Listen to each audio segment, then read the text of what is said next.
All right. How do you know when to discipline and when not to discipline? When do you give your child some grace and when do you throw down the hammer? There's a lot of different philosophies, obviously, in doing this. There's different cultures, there's just differences, there's different people.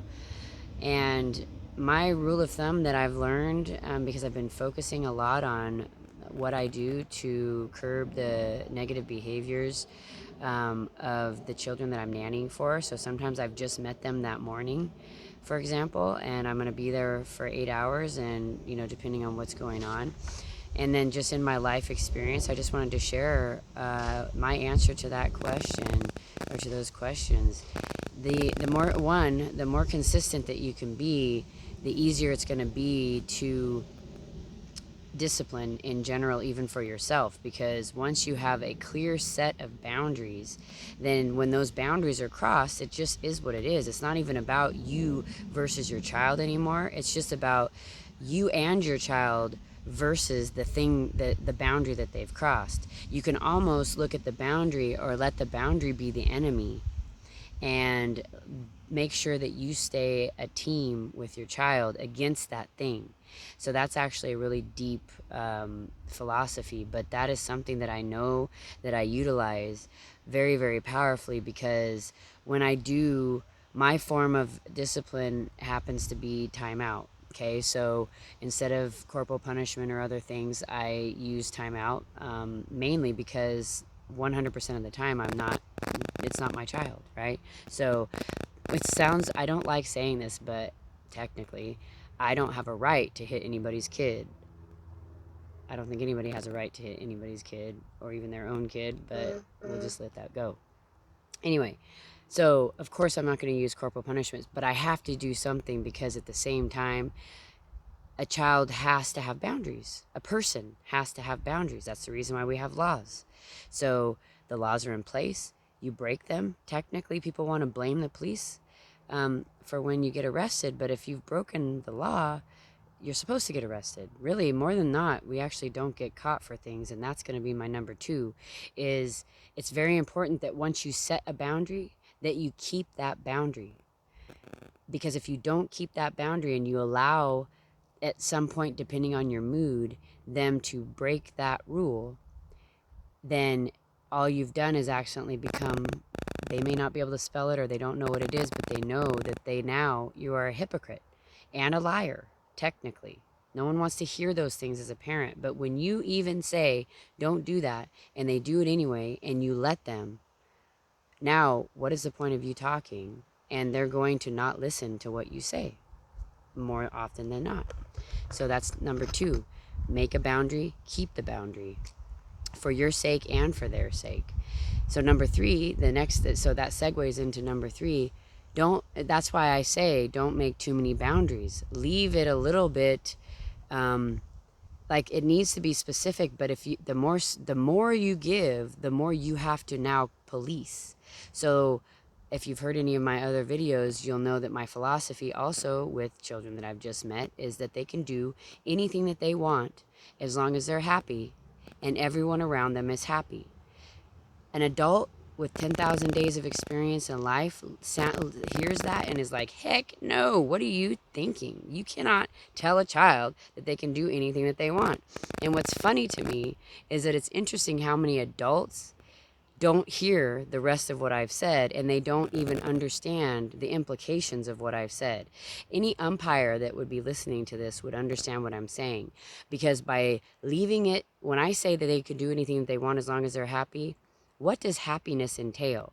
More than likely, when someone is happy, there's less negative things that are going to be being accomplished during happy times in someone's life. Very rarely do we do things that are subpar or some kind of way when we are living in a moment of happiness or joy. It's pretty hard to be in the light of God, in the light of something positive, and do negative things. You actually have to go against the grain. So with that being said, that's why I have to add the clause, and everybody around you is happy, because there are those outliers that it makes some people happy to make other people unhappy.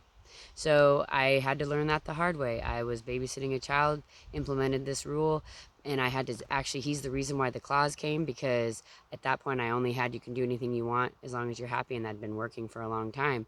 But I finally ran into a child that was very hands-on with people, and he was hitting because people would cut in front of him in front of the slide. And after putting him in timeout a couple times for, I realized he was just thinking that he's getting in trouble for hitting. But what he was really getting in trouble for more was the other child being unhappy. And I want to say that on purpose, because that's the next thing that I want to talk about is number 4, you're disciplining the intention and not necessarily the action. I will say that again. You're disciplining the intention and not necessarily the action.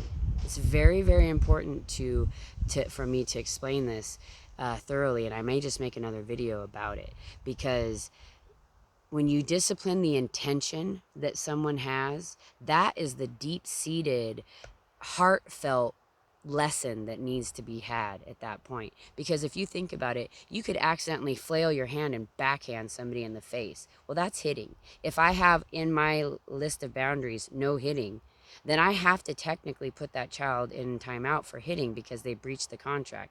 But the thing is now we're breaching number 3, I think, or whatever, that says to stand behind what you say. Because if I say, oh, well, he didn't mean to do that, and then I let him go, that is like giving them an idea that, ooh, so I can maneuver these rules.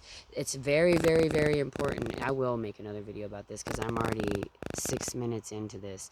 But so those are the 4 main keys, in my opinion. And actually, I did not write them down. But the first thing is that you have to have clear boundaries.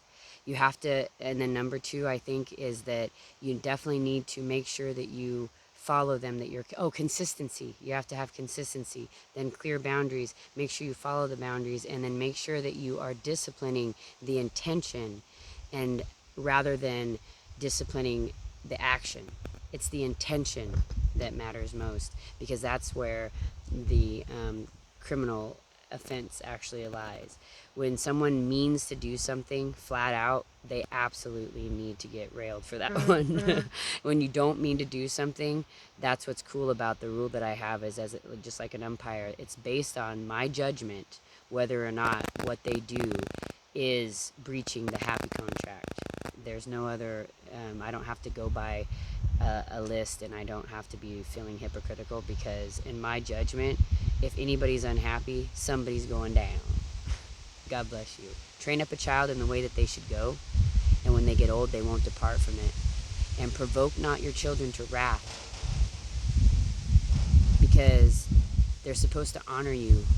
And if you provoke them to wrath and then they dishonor you, with all due respect, you could be shortening their life based on the faith that we have from Jesus and the instructions. All right, God bless you, and thank you for listening.